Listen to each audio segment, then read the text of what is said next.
اعوذ باللہ من الشیطان الرجیم بسم اللہ الرحمن الرحیم الحمد للہ رب العالمین والصلاة والسلام علی سید الانبیاء والمرسلین وعلی آلہ الطیبین الطاہرین المعصومین۔ حمد و ثنا اس پروردگار عالم کی کہ جس نے ہمارے دلوں کو نور ولایت علی ابن ابی طالب سے منور فرمایا،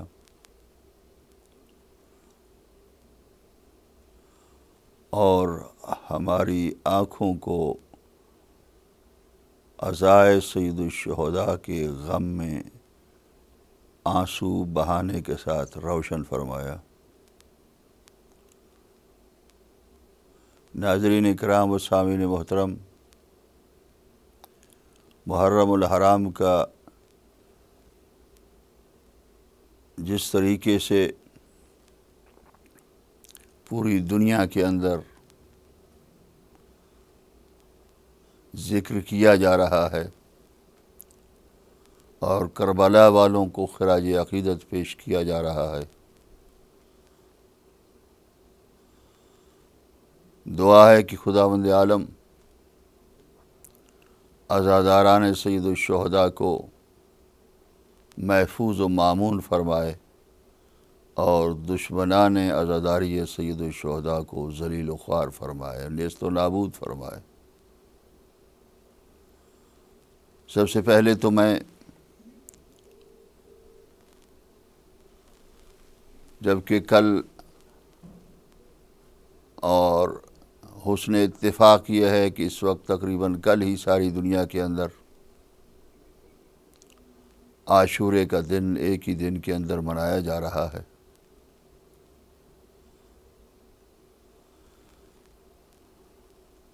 اور جب ایک ہی دن میں عزاداران سید الشہداء کربلا کے غم میں گریہ و ماتم کر رہے ہوں گے،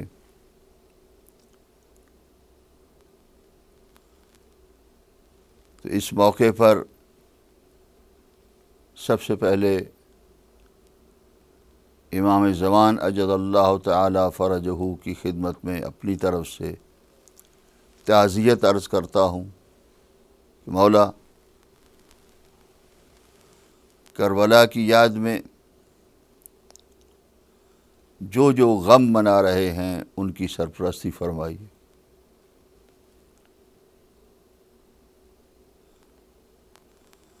اس لیے کہ اس غم کو، اس عزاداری کو کہ جو اللہ سبحانہ و تعالیٰ کے معرفت کے لیے ہمارے پاس سب سے بڑا وسیلہ اور ذریعہ ہے، آل محمد کی دشمنی میں دشمنان آل محمد نے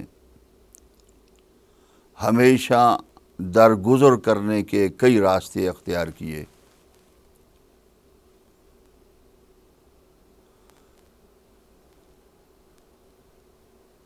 شب عاشوراء میں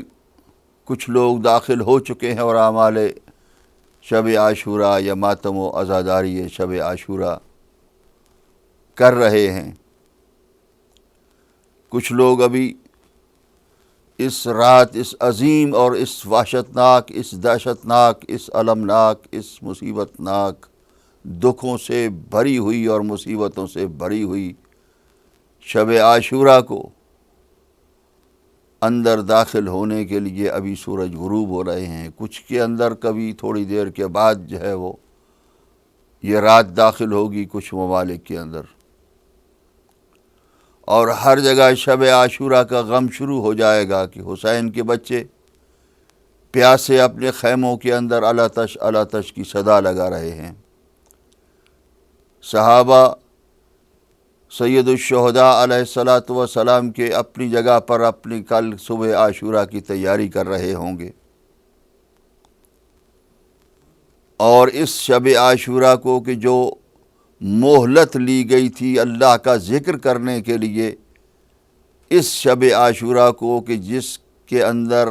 سید الشہداء، ان کے صحابہ، ان کی اولاد، ان کی مخدرات نے ساری رات ذکر خدا میں گزاری، اس شب عاشورہ کے ثواب کے لیے میرے اور آپ کے چھٹے امام اور 8ویں امام ارشاد فرماتے ہیں کہ جو ساری رات اس رات کو بیدار رہ کر غم سید الشہداء میں گزارے گا، اس کو 70 سال کا عبادت کا ثواب ملے گا، اور اسے کربلا میں شہداء کے ساتھ جو ہے محشور کیا جائے گا۔ اس غم اور اس عزاداری کے رخ کو موڑنے کے لیے دشمنوں نے نہ معلوم کیا کیا راستے اختیار کیے، حدیثیں گھڑی گئیں۔ علامہ مجلسی ارشاد فرماتے ہیں کہ بنو امیہ نے عاشورے کے دن، اور میں نے یہ دیکھا ہے اکثر لوگ بھی سوال کر رہے ہیں جب سوال و جواب کے پروگرام ہوتے ہیں کہ عاشورے کے دن روزہ رکھیں یا نہ رکھیں، یہاں تک کہ اتنی ترویج ہو چکی ہے، اتنی تبلیغ ہو چکی ہے اس عاشورے کے روزے کی، اور جان بوجھ کر کی گئی ہے۔ بنی امیہ کے جو دین پر عمل کرنے والے ہیں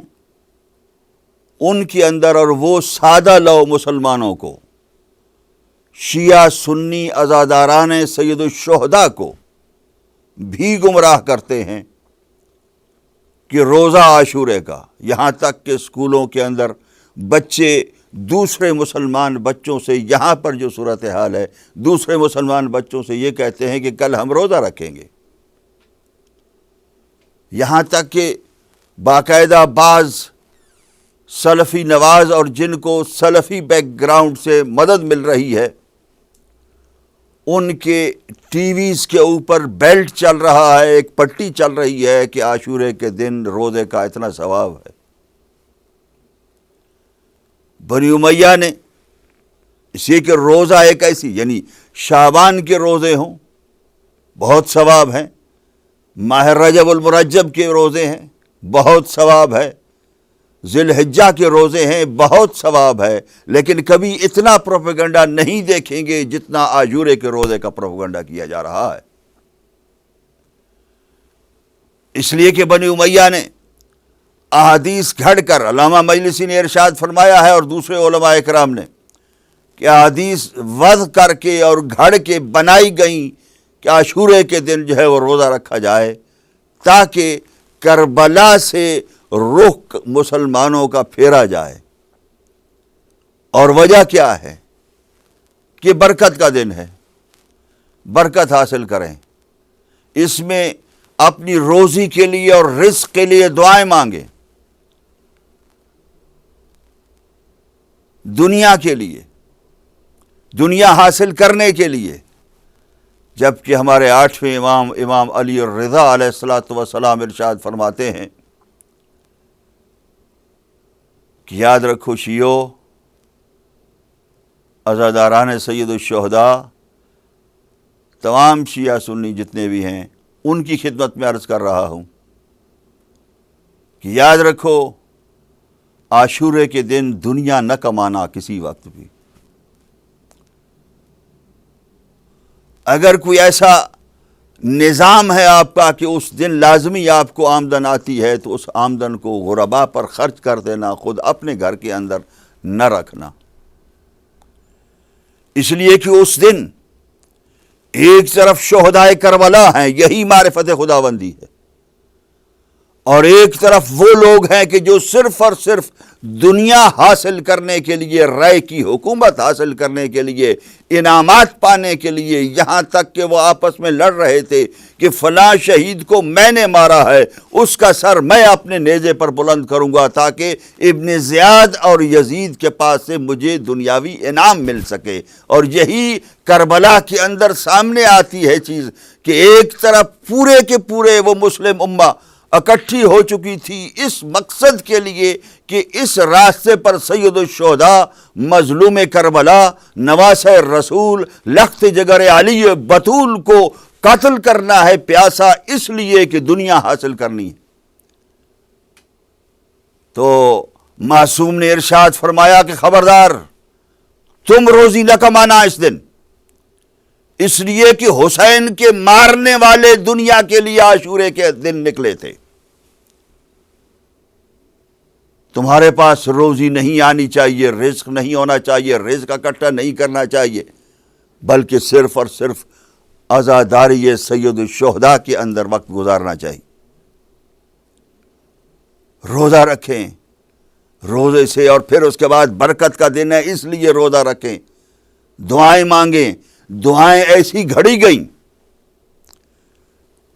کہ اے آدم کی توبہ قبول کرنے والے عاشورے کے روز، اے حضرت ادریس کو، حضرت یونس کو مچھلی کے پیٹ سے عاشورے کے روز نکالنے والے، اے نوح کی کشتی کو عاشورے کے دن کنارے پر پہنچانے والے، یہ دعائیں ہیں ان کی کتابوں کے اندر،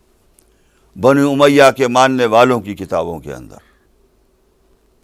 کہ جو یزید کو برحق امام سمجھتے ہیں اور مسلمانوں کا رہبر سمجھتے ہیں اور خلیفۃ المسلمین سمجھتے ہیں، ان کی کتب کے اندر یہ لکھا گیا ہے، یہ دعائیں بتائی گئی ہیں کہ چونکہ یہ ہوئے ہیں، اللہ سبحانہ وتعالیٰ کی رحمتیں انبیاء علیہم الصلاۃ والسلام پر نازل ہوئی ہیں، اس لیے تم بھی اس دن روزہ رکھو اور دعا مانگو۔ یاد رکھیے، بنی امیہ کی شریعت پر عمل کرنے کے لیے اپنے آپ کو یزیدیوں کی صف میں شامل کرانے کے لیے روزہ رکھنا کسی صورت کے اندر بھی عاشورے کے دن جائز نہیں ہے۔ آپ چاہتے ہیں کہ اگر عاشورے کے روز روزہ رکھ کر یزیدیوں کی صف میں شامل ہو جائے تو بے شک رکھیے، اس لیے کہ غلط حدیثیں گھڑ کے اور پھر انہوں نے یہ کہا کہ دنیا اور اس کے لیے جو ہے وہ برکت کے لیے دعائیں مانگیے، اس کے لیے اپنے آپ کو وہ جو سادہ لو مسلمان ہیں ان کی خدمت میں گزارش ہے کہ اس قسم کی باتوں میں نہ آئیے گا۔ غم حسین ہی عاشورے کے دن سب سے بڑی قیمتی چیز ہے، اس سے بہتر کوئی چیز نہیں ہے۔ اور اسی طریقے سے شیخ صدوق علیہ الرحمہ نے میثم توار سے نقل فرمایا ہے، اور جبلہ مکیہ یہ کہتے ہیں کہ میثم تمار ایک دن مجھے ملے تو وہ کہہ رہے تھے کہ خدا کی قسم، یہ امت اپنے نبی کے فرزند کو 10ویں محرم کو عاشورے کے دن شہید کرے گی، اور خدا کے دشمن اس دن کو اپنے لیے برکت قرار دیں گے۔ اور اے مکیہ، یہ سب کچھ ہو کر رہے گا۔ جب مکیہ نے یہ پوچھا کہ کیا عاشور کے دن نبی اکرم کے نواسے کو امت نبی شہید کرے گی، تو میثم تمار رونے لگ گئے، گریہ کر کے کہا کہ یہی نہیں بلکہ ایسی حدیثیں گھڑیں گے کہ جن حدیثوں میں یہ نقل کریں گے کہ آج کا دن برکت والا دن ہے، کہ حضرت آدم کی توبہ قبول ہوئی، حالانکہ یہ میثم کہہ رہے ہیں، اور یہ کہتے ہیں میثم کہ مجھے امیر المومنین نے اس بات کی خبر دی ہے، ان چیزوں کی خبر دی ہے کہ آدم کی توبہ جو ہے وہ 18 ذی الحجہ کو قبول ہوئی تھی، حضرت یونس کو مچھلی کے پیٹ سے ذی القعدہ کے اندر نکالا گیا تھا، حضرت نوح کی کشتی بھی 18 ذی الحجہ کو کوہ جودی پر رکی تھی، حضرت موسیٰ کے دریا کو جو چیرا گیا تھا ان کی قوم کو عبور کرانے کے لیے، تو یہ واقعہ ربیع الاول کا ہے کسی دوسرے مہینے کا نہیں ہے۔ تو یہ ان باتوں کے اندر مصروف رکھنے کے لیے یہ لوگ بنی امیہ کی تبلیغ کرنے والے اور ترویج کرنے والے دوسری طرف رخ موڑنا چاہ رہے ہیں اور موڑ رہے ہیں۔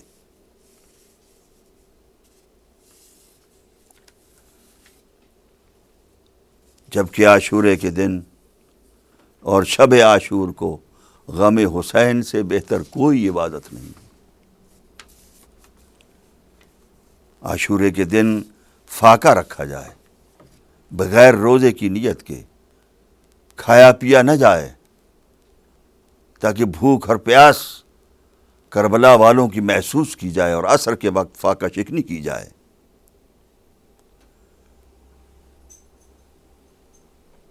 گریہ و ماتم و سینہ زنی کے اندر دن گزارے جائیں۔ یہ معصومین علیہم الصلاۃ والسلام نے جو ہمیں آداب عاشورہ محرم الحرام عطا فرمائے ہیں وہ عرض کر رہا ہوں۔ ایک دوسرے کو دعا دیجئے، عربی میں ہے لیکن میں عام لوگوں کے لیے کہ اپنی زبان کے اندر جب ملیں تو کہیں ایک دوسرے کو کہ اللہ سبحانہ و تعالی ہمیں غم حسین کے اندر سب کو، آپ کو اور ہم کو اجر عظیم عطا فرمائے۔ یہ ایک دوسرے کو ملتے وقت کہیے اور یہ دعا مانگیے کہ اللہ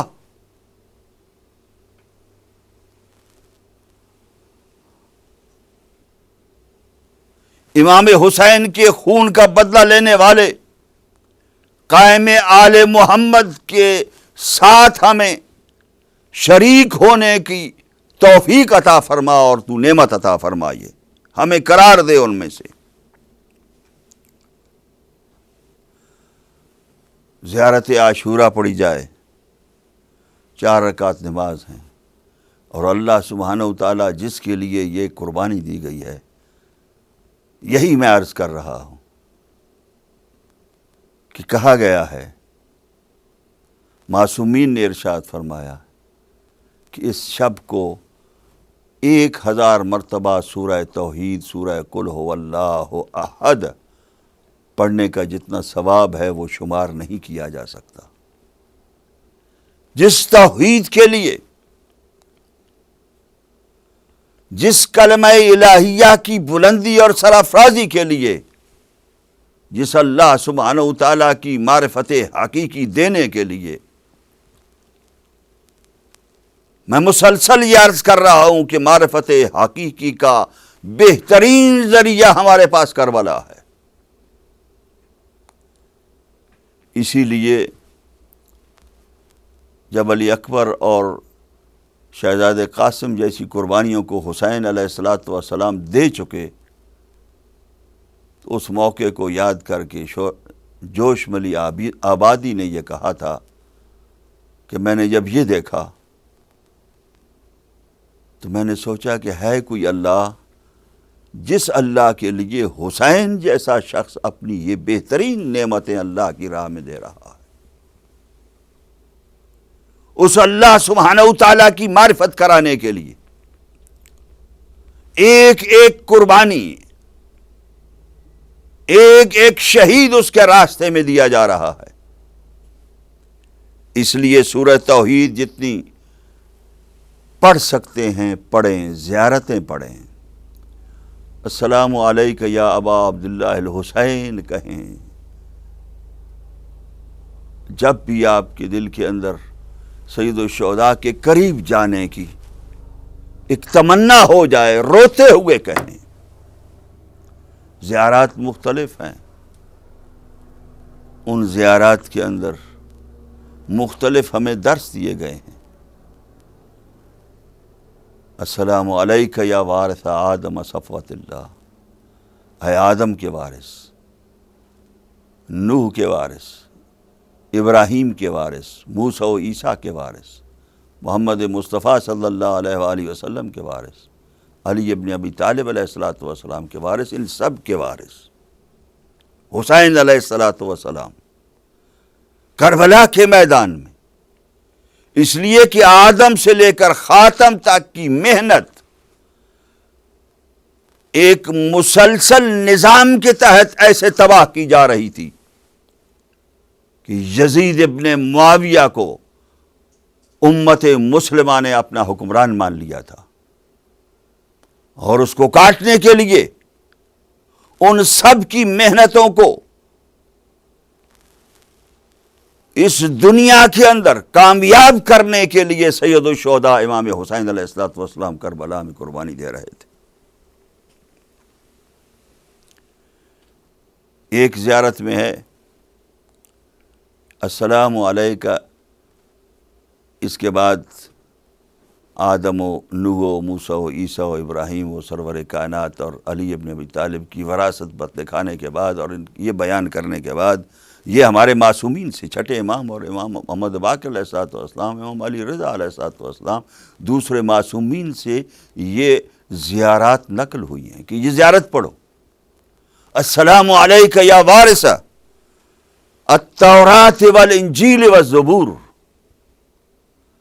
اے تورات اور انجیل اور زبور کے وارث، اے وہ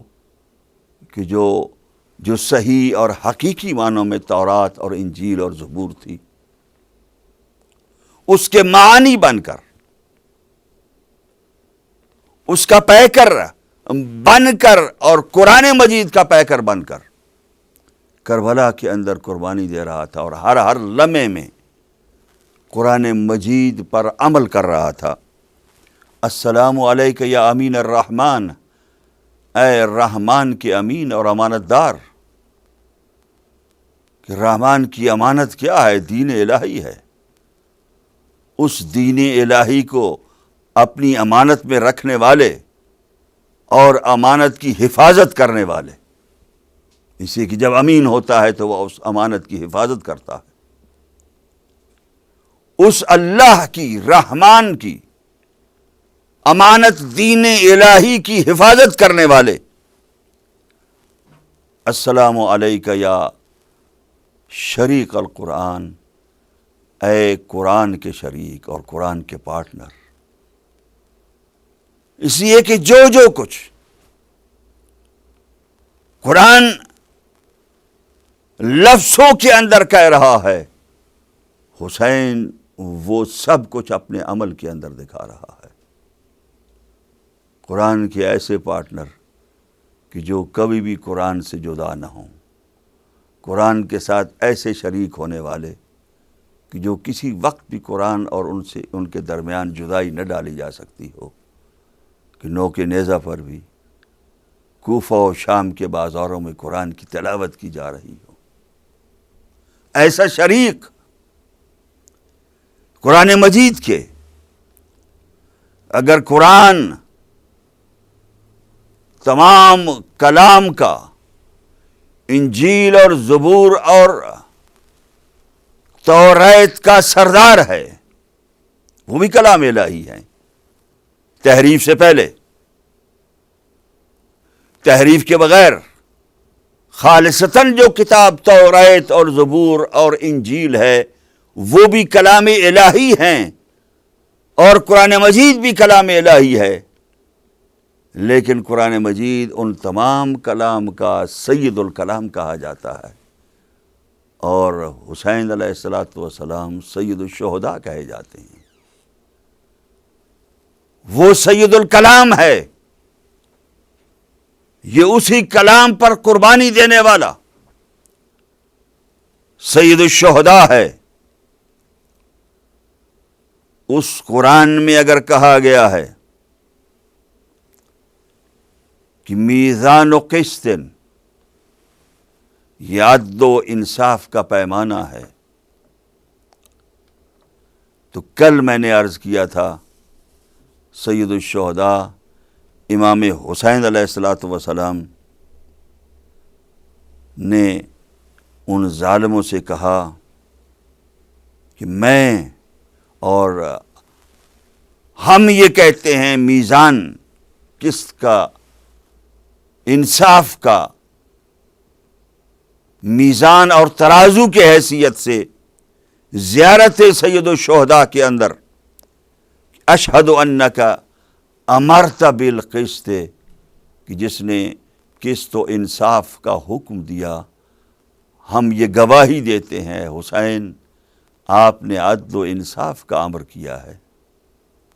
آپ جو نکلے ہیں عدل و انصاف کو قائم کرنے کے لیے، ظلم اور بربریت کو ختم کرنے کے لیے۔ قرآن اگر موعظۃ من ربکم، اپنے رب کی طرف سے، تمہارے رب کی طرف سے موعظہ اور نصیحت ہے، تو حسین علیہ الصلوۃ والسلام، جیسا کہ کل میں نے پہلے خطبے کے اندر عرض کیا کہ خطبے میں ارشاد فرمایا لا تعجلوا، جلدی نہ کرو، حتی اعظکم بما یحق لکم، یہاں تک کہ میں تمہیں نصیحت کر لوں، وہ نصیحت کہ جو نصیحت میرے اوپر فرض ہو چکی ہے،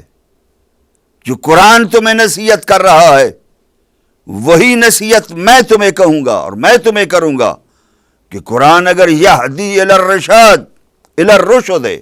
کہ قرآن مجید میں کہا گیا ہے کہ وہ ہدایت کرتا ہے سچائی کی طرف، تو میں ادعوکم الی سبیل الرشاد، میں بھی تمہیں اسی سچائی کے راستے کی طرف بلا رہا ہوں۔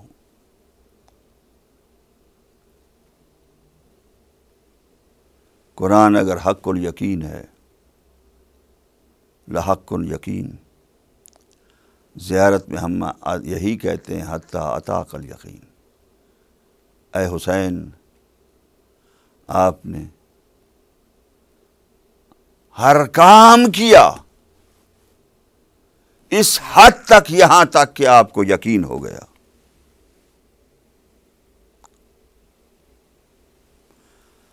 نہج الفصاحت میں ایک خطبے کے اندر ہے کہ نعم الشفیع القرآن،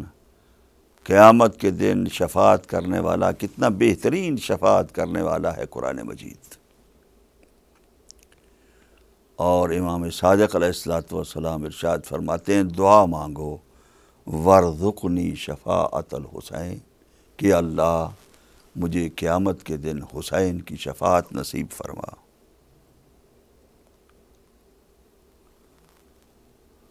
قرآن مجید اگر علم نجات ہے، سفینہ النجات کے اندر، سفینہ بحار کے اندر، کہ قرآن مجید ایک روایت میں کہ علم نجات ہے، اور حسین کے لیے رسول نے فرمایا ہے کہ سفینہ نجات ہے۔ سید الشہداء امام حسین علیہ الصلوۃ والسلام قرآن کے شریک ہیں۔ قرآن اگر امر بالمعروف کرتا ہے تو حسین نے کہا کہ میں امر بالمعروف اور نہی عن المنکر کرنے کے لیے نکلا ہوں۔ قرآن اگر کسی زمانے کے لیے مخصوص نہیں ہے، کسی ایک وقت کے لیے اور کسی ایک شخص کے لیے، تو حسین بھی کسی ایک وقت کے لیے، کربلا بھی کسی ایک وقت کے لیے، کسی ایک موقع کے لیے، اور کسی ایک مخصوص قوم کے لیے نہیں ہے۔ یقیناً لا یدرس اثرہ، کربلا کا اثر بھی کبھی بھی ختم نہیں ہوگا، پرانا نہیں ہوگا۔ ولا یمحی اسمہ، اور اس کا نام بھی کبھی نہیں مٹایا جا سکے گا۔ یمحا، کربلا بھی کبھی بھی، جب تک قرآن موجود ہے، کربلا کا ذکر بھی، کربلا کے صفحے بھی، کربلا کی آیتیں بھی، کربلا کا قرآن کے سورے بھی، کربلا کے جو ہے وہ سپارے بھی، یہ سارے کے سارے محفوظ رہیں گے، عباس غازی کی شکل میں، علی اکبر کی شکل میں، قاسم کی شکل میں۔ اور چونکہ حسین شریک القرآن ہیں، تو ناظرین کرام و سامعین محترم، جہاں جہاں بھی میری آواز جا رہی ہے، میں عرض کروں گا کہ یہ شریک قرآن جب اس کا کوئی بھی نہ رہا، کربلا کے سارے سورے اور سارے چیپٹر اور ساری آیات کو پارا پارا کر کے پھینک دیا گیا، کربلا کی زمین کے اندر لاشیں تڑپا دی گئیں، خون بہا دیا گیا، اکیلے حسین رہ گئے۔ تو تھوڑی دیر کے بعد حسین خیمے میں گئے، اور جب اپنے خیمے میں گئے تو سید الشہداء نے قرآن مجید اپنے سر پہ رکھا، اور قرآن مجید سر پر رکھنے کے بعد دشمنان قرآن کے سامنے آئے کہ لوگو، یہ اللہ کی کتاب ہے کہ جو ہمارے لیے ہمارے جد نبی اکرم صلی اللہ علیہ وآلہ وسلم کے اوپر نازل ہوئی۔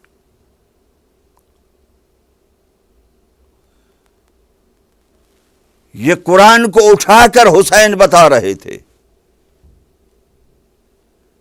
کہ قرآن کس کے ساتھ ہے اور کون قرآن کے ساتھ ہے۔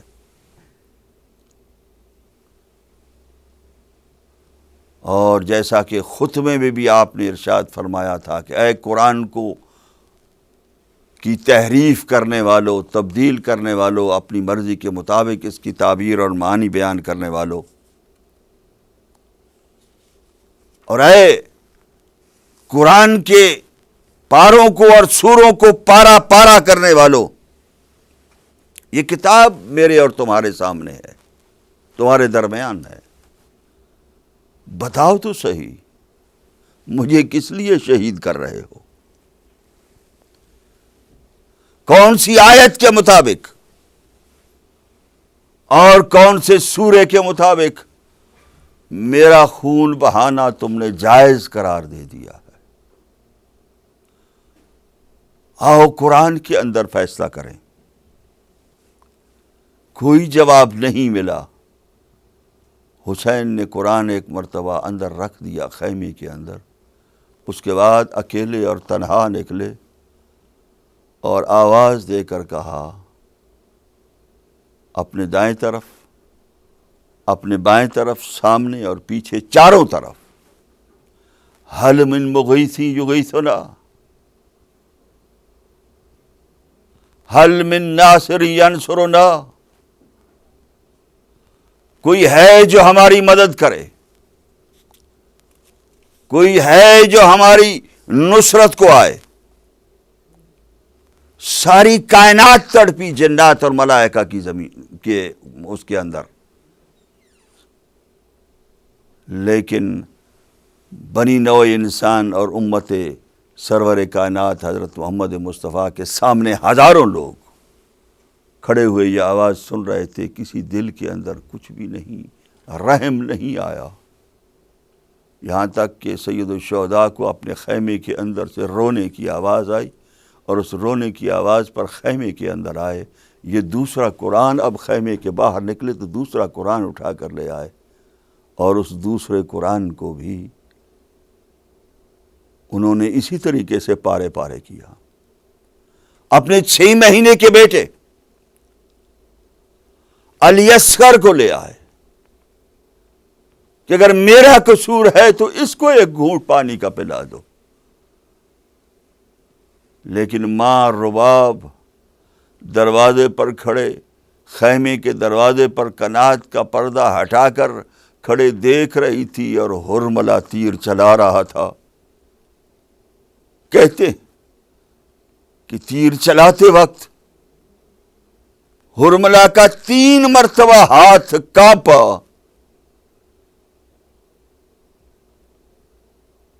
لیکن آخری مرتبہ جب پسر سعد نے غیرت دلائی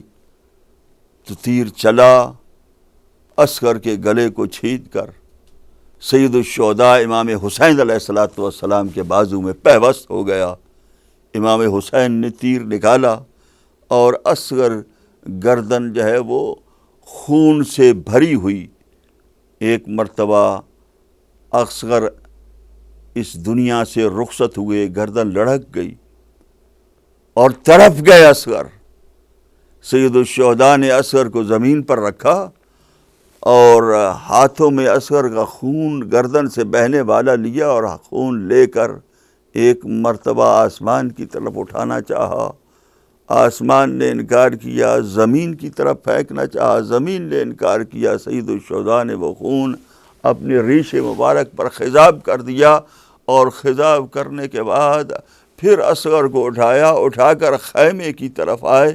آتے تھے واپس جاتے تھے، آتے تھے واپس جاتے تھے، اور ساتھ انا للہ و انا الیہ راجعون پڑھتے جا رہے تھے. یہی عاشورے کے اعمال کے اندر ایک عمل یہ بھی کیا جاتا ہے کہ اصغر کو اٹھا کر آگے جا رہے ہیں، پیچھے آ رہے ہیں، اور ہم بھی تعصی سید الشہداء کے اندر اصغر کے تصور میں کہ حسین خیمے کے اندر اصغر کو کیسے لے جائیں، اس لیے کہ ماں بھی بیٹھی ہوئی ہے اور سکینہ بھی بیٹھی ہوئی ہیں، انتظار کر رہی ہے کہ ابھی اصغر پانی پی کر آتے ہیں. یا اتنے میں حسین نے ابا کا دامن اصغر کی لاش کے اوپر ڈالا اور اندر داخل ہوئے. ننھے ننھے ہاتھ ابائے سید الشہداء کے ساتھ چمٹ گئے اور آواز دے کر کہا بابا کیا میرا اصغر بھائی پانی پی آیا ہے؟ امام نے کوئی جواب نہیں دیا. ایک مرتبہ اپنی ابا کا دامن اصغر کی لاش سے ہٹایا اور اس بہن نے دیکھا کہ اصغر معصوم کا گلا چھدا ہوا ہے. گلے پر منہ رکھ کر کہنے لگی اصغر تمہیں بھی ظالموں نے پانی نہیں پلایا. عزیزان گرامی اصغر کی لاش کو دفن کر دیا، اصغر کو دفن کر دیا. نہ معلوم یہ سکینہ کی مظلومیت کو کیسے بیان کریں اور کس طریقے سے، اور کون کون سی موقع کی مظلومیت کو بیان کریں کہ شہزادی نے اصغر کو اس طریقے سے اپنے جوان بھائی اکبر کی لاش کو دیکھ چکی ہیں، قاسم کی لاش کو دیکھ چکی ہیں، اپنے چچا عباس غازی جو فرات کے کنارے پڑے ہوئے ہیں خالی علم ان کا دیکھ چکی ہیں. اور یہ شہزادی نہ معلوم کس کس طریقے سے وہ جب عصر کا وقت آئے گا نا، عصر کے وقت جب سید الشہداء شہید ہو رہے ہوں گے، جس وقت ذکر سید الشہداء ہوگا اور آواز آئے گی الا قد قتل الحسین بکربلا، یہ سکینہ کی کانوں پر بھی آئی. اور جب سید الشہداء کی لاش پر یہ بچی اکیلی پہنچی تو کہتی ہیں کہ میں نے سنا اپنے بابا کے کٹے ہوئے گلے سے آواز آ رہی تھی شیعتی ما ان شربتم ما عذب فاذکرونی، جب ٹھنڈا پانی تمہیں ملے تو مجھ حسین پیاسے کو یاد کر لینا. اور سمیتم بغریب او شہید فاندبونی، یا کسی غریب کا اور شہید کا ذکر سنے تو اس وقت اس پر آنسو بہانا. وَأَنَا السِّبْتُ الَّذِي بِغَيْرِ جُرْمٍ قَتَلُونِي، میں نبی اکرم کا وہ نواسا ہوں جس کو بغیر جرم کے ظالموں نے قتل کیا. وَبِجُرْدِ الْخَيْلِ بَعْدَ الْقَتْلِ عَمْدًا سَحَقُونِي، اور پھر اس کے بعد انہوں نے صرف قتل نہیں کیا بلکہ قتل کرنے کے بعد گھوڑوں کے سموں کے ساتھ میری لاش کو پامال کیا. وَإِلَهُمْ قَدْ جَرَحُوا قَلْبَ الرَّسُولِ الثَّقَلَيْنِ، لعنت ہو ان کے اوپر اللہ سبحانہ وتعالیٰ کی کہ انہوں نے قلب رسول کو مجروح اور زخمی کیا. یا للرز ان مصاب حد ارکان الحجونی، اے مصائب کا پہاڑ کہ جو اس طریقے سے بہت سے بلند ارکان کو منہدم کر چکا ہے، منہدم کر رہا ہے. لیتکم فی یوم عاشورا جمیعا تنظرونی، کاش کہ اے سارے کے سارے شیعو، آج عزاداری منانے والوں، دنیا کے اندر ہائے حسین اور یا حسین کی صدا بلند کرنے والوں، کاش کہ تم سارے کے سارے کربلا کے اندر عاشورے کے دن ہوتے تو دیکھتے کیف استسقی طفلی فابوا ان یرحمونی، کہ کیسے میں نے ان ظالموں سے اپنے اصغر کے لیے پانی مانگا تھا لیکن انہوں نے انکار کر دیا اور اصغر کو پانی نہیں پلایا۔ سیعلم الذین ظلموا ای منقلب ینقلبون ربنا تقبل منا انک انت السمیع العلیم۔ اے اللہ، اصغر معصوم کی شہادت کے صدقے میں عزاداران سید الشہداء کو محفوظ و مامون فرما، ظہور امام زمان اجل اللہ فرجہ میں تعجیل فرما، اور خون حسین کے بدلہ لینے والوں کے اندر ہمیں شامل فرما۔ والسلام علیکم ورحمۃ اللہ وبرکاتہ۔